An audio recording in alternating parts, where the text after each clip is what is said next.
associate themselves with one or the other system of power and hierarchy and subordination.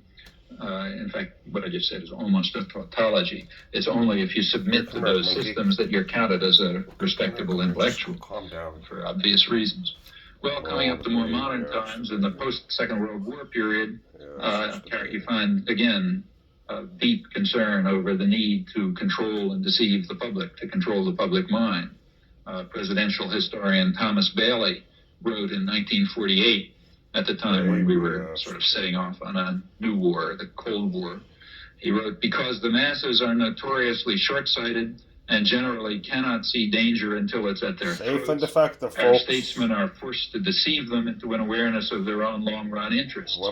Deception of the people may in fact become increasingly necessary unless we're willing to give our leaders in Washington a freer hand." And in 1981, as the United States was launching a new crusade for freedom, Samuel Huntington, the professor of government at Harvard, said in a private but published discussion, interchange, "You may have to sell intervention or other military action in such a way as to create the misimpression that it is the Soviet Union that you're fighting.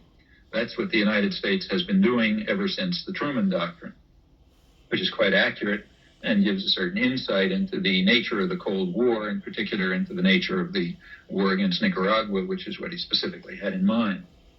Well, these concerns over controlling the public mind tend to rise to the surface, particularly after periods of wars and turmoil, like the 17th century revolution, the Civil War, or like the First World War, when Woodrow Wilson launched the major Red Scare, which is the major example in modern American history, all of American history, of state repression. That was really large-scale and effective in destroying unions and destroying independent politics and eliminating independent thought and so on. And the same thing happened after World War II with the phenomenon that's mislabeled McCarthyism. It's mislabeled because it was actually initiated by the liberal Democrats. I'm not going to screen record the whole thing. McCarthy just came along at the tail end.